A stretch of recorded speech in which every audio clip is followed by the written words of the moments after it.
Welcome back dear students. Next topic के साथ मैं दिनेश कुमार देव, वीडियो नंबर 12। देखिए, पिछले टॉपिक में मैंने बताया था कि तरल मोजक मॉडल के बारे में हमने इसका डायग्राम बनवाया था। डायग्राम आपके पास अब भी है तो देखिएगा, समझिए। हमने आपको बताया था कि तरल मोजक मॉडल के अनुसार इसमें दो प्रकार की प्रोटीन पाई जाती है। बाह्य प्रोटीन, इसे बोलते हैं एक्सटर्नल प्रोटीन, और एक आंतरिक प्रोटीन जो लिपिड के अणुओं के मध्य में धसी होती है। इसे बोलते हैं इंट्रिंसिक प्रोटीन या इंटीग्रल प्रोटीन, आंतरिक प्रोटीन। ध्यान देना, इसमें कोलेस्ट्रॉल बीच में धसे होते हैं और उनके मध्य में क्या पाए जाते हैं, ऊपर कार्बोहाइड्रेट। तो हमने आपको शुरू में बताया था कि कोशिका झिल्ली मुख्य रूप से किसकी बनी होती है, प्रोटीन, कार्बोहाइड्रेट और लिपिड की। तो इसमें देखो तीनों चीज़ें दिखाई गई है इस मॉडल के अनुसार, प्रोटीन, कार्बोहाइड्रेट और लिपिड। ये लिपिड है, फास्फोलिपिड रूप में होता है लिपिड लेयर। ये द्विस्तरीय स्तर होता है लिपिड का लेयर। तो ये मॉडल सर्वमान्य मॉडल है और सिंगर एवं निकोलसन के द्वारा दिया गया है 1972 में। इसे बोलते हैं तरल मोजक मॉडल, जिस प्रकार एक मोजक के अनुसार बना गया है। तो ये चित्र आपको बिल्कुल सिंपल है, आराम से बना सकते हैं, जो मैंने आपको बताया था। अब डाले इसमें जो प्रोटीन चल रही थी, प्रोटीन के बारे में मैंने आपको बताया था। इस मॉडल के अनुसार दो प्रकार की प्रोटीन इसमें पाई जाती है। तो पहले डालें आप, पहला बाह्यतम प्रोटीन या बाह्य प्रोटीन या परिधीय प्रोटीन। इसको हम परिधीय प्रोटीन भी कहते हैं, परिधीय प्रोटीन। परिधीय प्रोटीन क्यों कहते हैं, क्योंकि ये परिधि पर होती है। परिधीय प्रोटीन, परिधीय प्रोटीन भी कहते हैं, मतलब एक्सटर्नल प्रोटीन। तो आप देखें ध्यान से, परिधीय प्रोटीन एक्सटर्नल, एक्सटर्नल प्रोटीन। इसमें देखिए बेटा, ध्यान देना, क्या है ये प्रोटीन। इसमें देखिए, यह है झिल्ली की सतह पर पाई जाती है। कहाँ पाई जाती है, सतह पर। इसमें देखो, यह है प्रोटीन, यह प्रोटीन झिल्ली की सतह पर पाई जाती है। ध्यान देना, दूसरा पॉइंट क्या है इसमें, इसे आसानी से पृथक किया जा सकता है। ध्यान देना, दूसरा पॉइंट, इसे आसानी से पृथक किया जा सकता है। किससे, झिल्ली से पृथक किया जा सकता है, मतलब आसानी से पृथक किया जा सकता है। इसे आसानी से पृथक किया जा सकता है। यह 30% होती है। अगला पॉइंट है, यह कितनी होती है, 30% होती है। तो देखो, परिधीय, नीचे परिधीय, ऊपर परिधीय प्रोटीन, और बीच में कौन सी होती है, आंतरिक प्रोटीन। तो ध्यान देना, जो परिधीय प्रोटीन होती है या बाह्यतम प्रोटीन होती है, यह कहाँ पाई जाती है, झिल्ली की सतह पर, या ऊपरी सतह पर या निचली सतह पर। ध्यान देना, इसमें देखो, जो ये प्रोटीन होती है, इसे आसानी से इन अणुओं से पृथक कर सकते हैं, अलग कर सकते हैं। ये कितने भाग होती है, अधिक भाग होती है। कितनी होती है, 30%। ध्यान देना। अब आती है दूसरी प्रोटीन, कौन सी आती है, आंतरिक प्रोटीन या समाकल प्रोटीन। इसे दूसरा नाम क्या दिया गया है, समाकल प्रोटीन भी कहते हैं इसको, समाकल प्रोटीन। क्योंकि इसमें लिपिड के अंदर क्या होती है, समाई होती है, पूरी नीचे तक, है ना, समाई होती है। तो आप देखो ध्यान से, दूसरी डालो हेडिंग। दूसरा जो प्रोटीन है इस मॉडल के अनुसार, उसे बोलते हैं आंतरिक प्रोटीन। ध्यान देना, आंतरिक प्रोटीन, प्रकट में समाकल प्रोटीन। समाकल प्रोटीन मतलब ये समाई हुई होती है। इसे बोलते हैं इंट्रिंसिक, इंग्लिश में इंट्रिंसिक या integral, integral protein, integral protein. ये कैसे होती है, लिपिड अणुओं के किसमें समाई होती है, अंदर समाई होती है। तो देखो, यह प्रोटीन वसा के साथ, किसके साथ में, वसा के साथ या उनके बीच में पाया जाता है। देख लीजिए वसा अणु, देखो यह प्रोटीन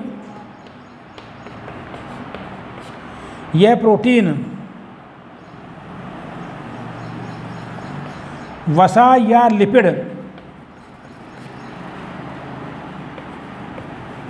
अणुओं के मध्य या बीच में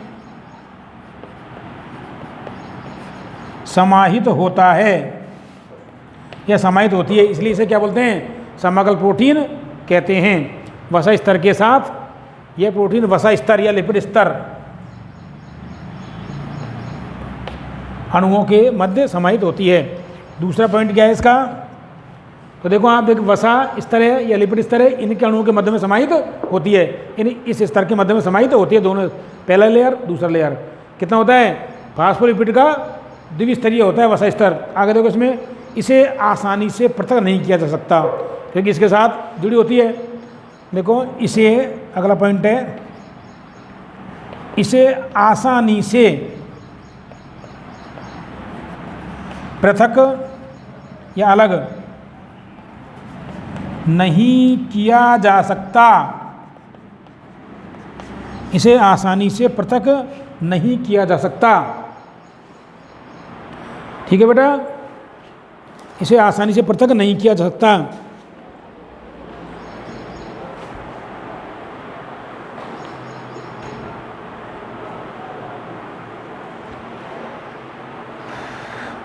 आगे देखो दोनों प्रकार की प्रोटीन की चर्चा हो चुकी है। आप देखिएगा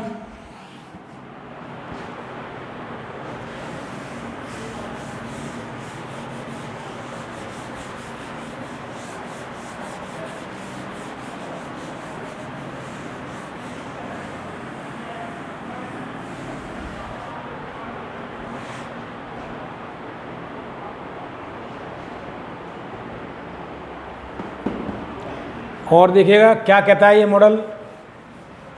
इस मॉडल के अनुसार देखिए ध्यान से, देखिए तरल मोजक मॉडल के अनुसार लिपिड या वसा के अर्धतरलीय स्वभाव के कारण वसा द्विस्तरीय के भीतर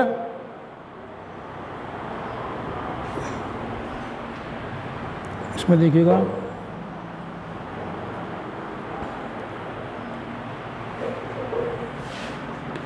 देखो इस मॉडल के अनुसार जो वसा का स्तर होता है, ध्यान देना, वसा स्तर, इस मॉडल के अनुसार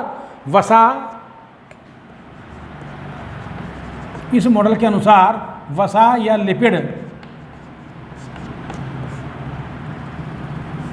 लिपिड अर्धतरलीय स्वभाव के कारण वसा या लिपिड के अर्धतरलीय क्या स्वभाव होता है इसका, अर्धतरलीय स्वभाव या प्रकृति स्वभाव के कारण या अर्धतरलीय प्रकृति के कारण वसा के द्विस्तर के भीतर कारण वसा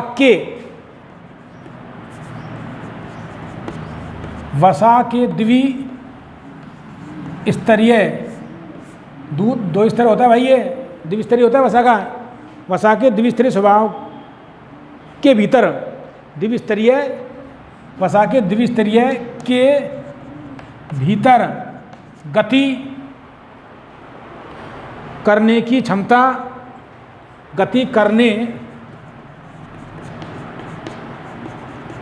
क्षमता इस मॉडल के अनुसार वसा के अर्धतरलीय स्वभाव के कारण वसा के द्विस्तरीय के भीतर गति करने की क्षमता उसकी तरलता पर निर्भर करती है, उसकी तरलता पर निर्भर करती है। ध्यान देना, हमने आपको बताया था कि इस मॉडल के अनुसार तभी तो बताया गया तरल क्रीमीर मॉडल। तरल मतलब वसा के अणु कैसे होते हैं, अर्ध तरल प्रकृति के होते हैं। कैसे होते हैं, अर्ध तरल। तो उसमें किसी कण के या प्रोटीन कण के गति करने की प्रकृति किस पर डिपेंड करती है? वसा की तरलता पर निर्भर करती है कि प्रोटीन तभी गति करेगा जब वसा कितनी तरल है, अर्थात तरलता स्वभाव के कारण ही प्रोटीन के अणु या और भी अणु गति कर सकते हैं। तो ये मॉडल दर्शाता है। इसलिए क्या नाम दिया गया इसका? तरल किरमीर मॉडल या तरल मोजेक मॉडल। अब देखो, झिल्ली की तरलीय प्रकृति, इसके आगे देखिएगा,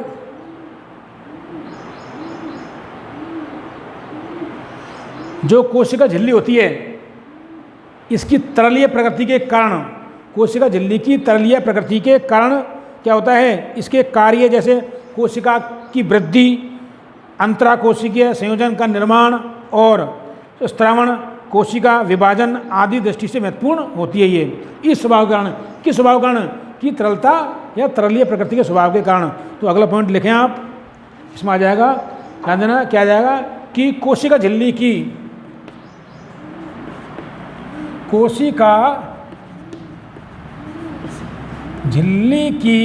तरलीय प्रकृति, कौन सी प्रकृति? तरलीय प्रकृति के कारण, तरलीय प्रकृति के कारण कोशिका की वृद्धि,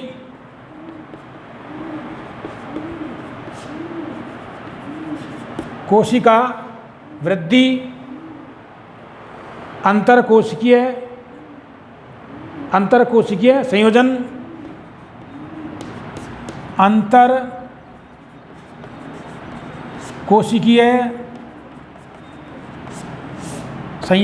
अंतरकोशिकीय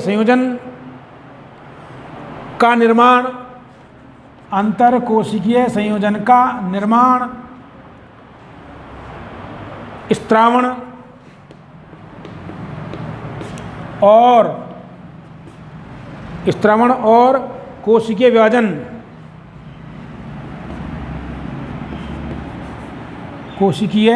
विभाजन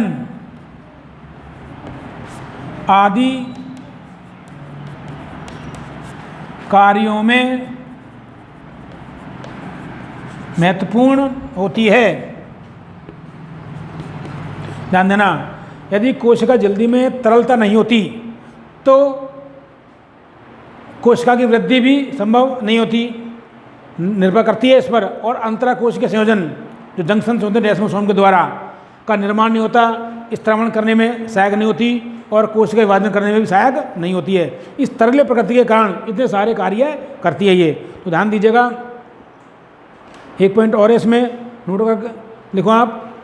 जो प्रश्न ये उठता है कि कार्बोहाइड्रेट जो कोशिका झिल्ली में बहुत कम मात्रा में पाया जाता है, 1 से 2%, ध्यान देना। लिपिड पाया जाएगा कितने? 40%। प्रोटीन सबसे अधिक मात्रा में पाई जाती है, कितनी पाई जाएगी? बताया मैंने आपको, 55 से 59%। और कार्बोहाइड्रेट बहुत कम मात्रा में पाया जाता है, 1 से 2%। तो कार्बोहाइड्रेट क्या कार्य करता है? पहचान कराता है कि कोशिका झिल्ली किसकी है, माइटोकॉन्ड्रिया की है या फिर क्या बोलते हैं उसकी हरित लवक की है या और किसी की है। तो कार्बोहाइड्रेट पहचान कराने में सहायक होता है। तो देखिएगा, नोट करके लिखें आप, बहुत इंपॉर्टेंट पॉइंट है ये। तो कोशिका, आपके कोर्स में 3 ही मॉडल हैं जिनमें सबसे बेस्ट मॉडल यही है, तरल मोजेक मॉडल, और यही पूछा जाता है परीक्षा में ज़्यादातर। तो देखो, इसमें नोट करके लिखो, बहुत इंपॉर्टेंट नोट है। क्या कहता है नोट? कि कोशिका झिल्ली के बाह्य स्तर में कार्बोहाइड्रेट ग्लाइकोलिपिड व ग्लाइकोप्रोटीन के रूप में पाया जाता है। तो इसमें कोशिका झिल्ली के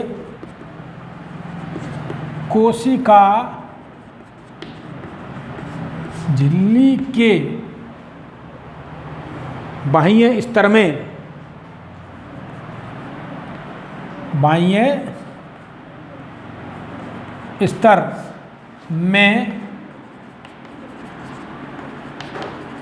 कार्बोहाइड्रेट किस रूप में पाया जाता है? ग्लाइकोलिपिड, कार्बोहाइड्रेट, ग्लाइकोलिपिड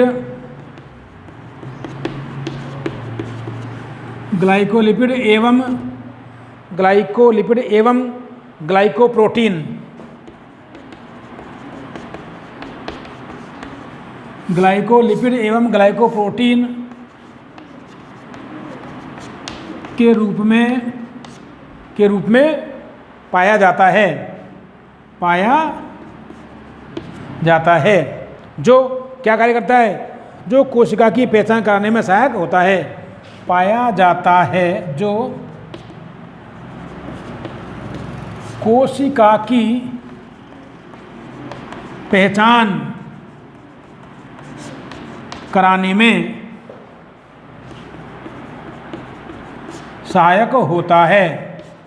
ध्यान देना, कोशिका को पहचाने कैसे, इस कार्बोहाइड्रेट की उपस्थिति के कारण पहचानते हैं कि ये किस अंग की कोशिका झिल्ली है। तो देखो, कोशिका झिल्ली के बाह्यतम स्तर कौन सा होता है, प्रोटीन स्तर। तो प्रोटीन स्तर से संबंध कौन सा होता है, कार्बोहाइड्रेट। तो कोशिका झिल्ली के बाह्यतम स्तर में कार्बोहाइड्रेट किस रूप में पाया जाता है, ग्लाइकोलिपिड के रूप में या ग्लाइकोप्रोटीन के रूप में पाया जाता है, जो कोशिका की पहचान कराने में सहायक होता है। तो ये आपकी कोशिका झिल्ली की संरचना के 3 मॉडल हुए। अब प्रश्न आता है कोशिका झिल्ली के कार्य। पूछा जाता है कि कोशिका झिल्ली के कोई 2 कार्य बताइए।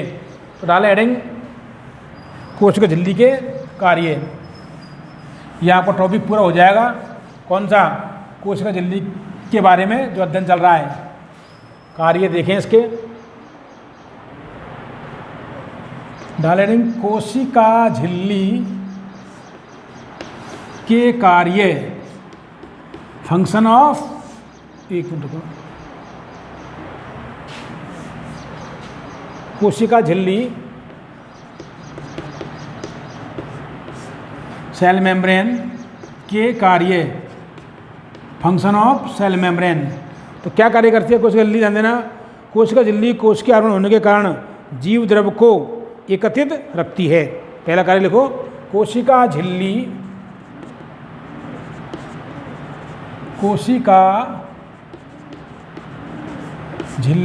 कोशिकीय आवरण होने के कारण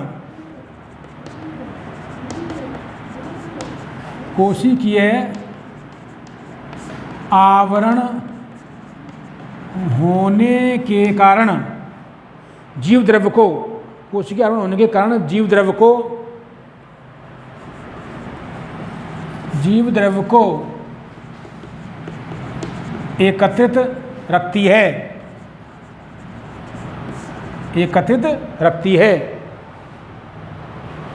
एकत्रित करके रखती है। दूसरा है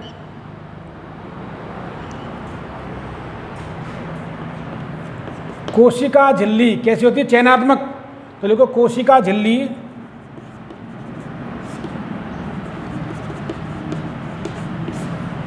झिल्ली चयनात्मक पदार्थों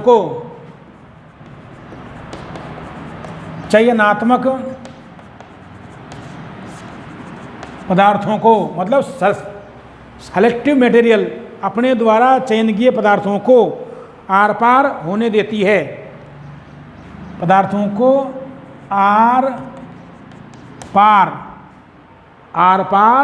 होने देती है, आर पार होने देती है या परिवहन कराती है, या परिवहन करती है, मतलब चुने हुए पदार्थों को। तीसरा है, ध्यान देना, तंत्रिका कोशिका में आवेग के स्थानांतरण में सहायक होती है। तंत्रिका कोशिका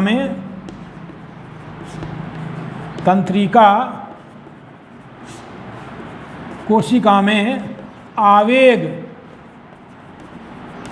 के स्थानांतरण में सहायक होती है, आवेग के स्थानांतरण में सहायक होती है।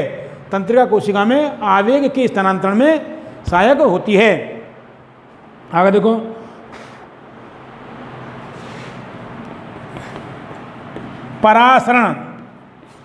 परासरण में मुख्य भूमिका निभाती है, परासरण में मुख्य भूमिका निभाती है। क्या करती है, परासरण में मुख्य भूमिका निभाती है।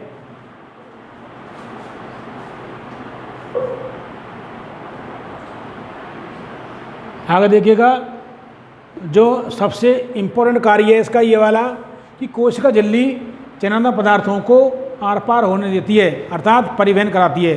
कोशिका झिल्ली पदार्थों के परिवहन में सहायक होती है, इसीलिए इसे क्या कहते हैं, परिवहन झिल्ली भी कहते हैं। तो लिखो अगला पॉइंट।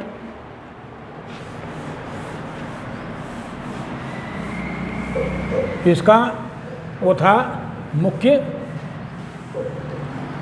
कार्य, ध्यान देना। अगला पॉइंट है कोशिका झिल्ली चयनित पदार्थों के परिवहन में सहायक होने के कारण इसे परिवहन झिल्ली भी या membrane transport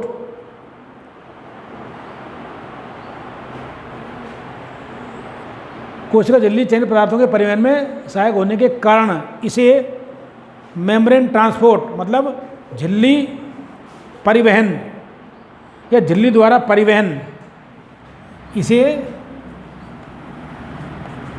membrane of transport TRANSPORT क्या बोलते हैं इसको, मेम्ब्रेन ऑफ ट्रांसपोर्ट या झिल्ली द्वारा परिवहन, झिल्ली द्वारा परिवहन भी कहते हैं। तो ये परिवहन दो प्रकार से होता है, एक तो निष्क्रिय परिवहन और एक सक्रिय परिवहन, जो निम्नलिखित दो प्रकार से होता है।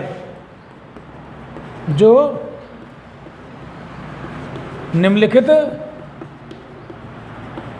दो प्रकार से होता है।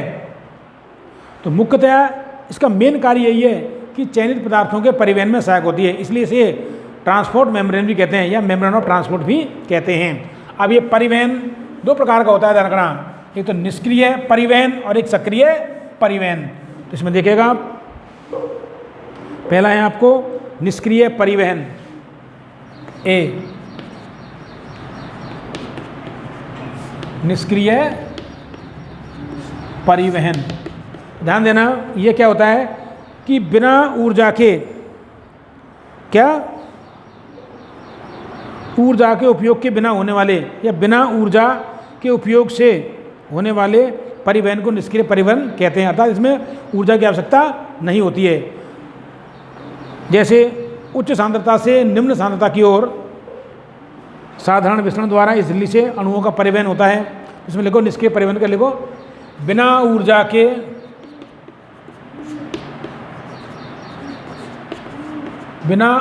के उपयोग से, बिना ऊर्जा के उपयोग से होने वाले परिवहन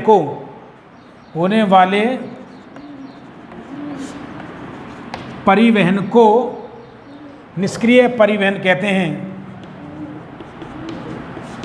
निष्क्रिय परिवहन कहते हैं। जैसे देखो बेटा, उच्च सांद्रता से निम्न सांद्रता की ओर विसरण होता है, ध्यान देना। जैसे उच्च सांद्रता से निम्न सांद्रता की ओर परिवहन, उच्च सांद्रता से निम्न सांद्रता की ओर साधारण विसरण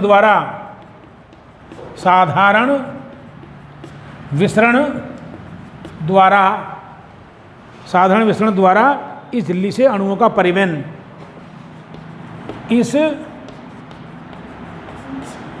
झिल्ली से अणुओं का परिवहन। और दूसरा है बी, सक्रिय परिवहन। सक्रिय परिवहन, ये मुख्य कार्य है जल्दी कैसे रखना। तो ऊर्जा के उपयोग से होने वाले परिवहन को इसमें आ जाएगा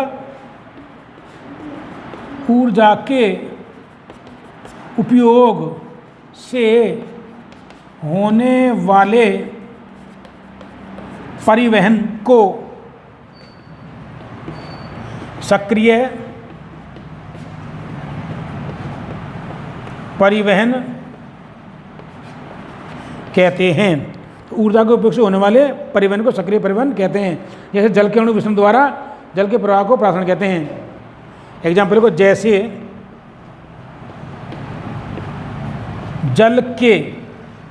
जल के एक मिनट को ये नहीं होगा, जैसे समझ आएगा आपको आयन प्रवणता के विपरीत। एग्जाम्पल है जैसे आयन प्रवणता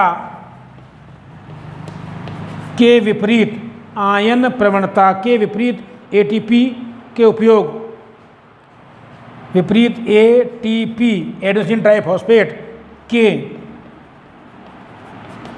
उपयोग, एटीपी के उपयोग से होने वाला परिवहन, एटीपी के उपयोग से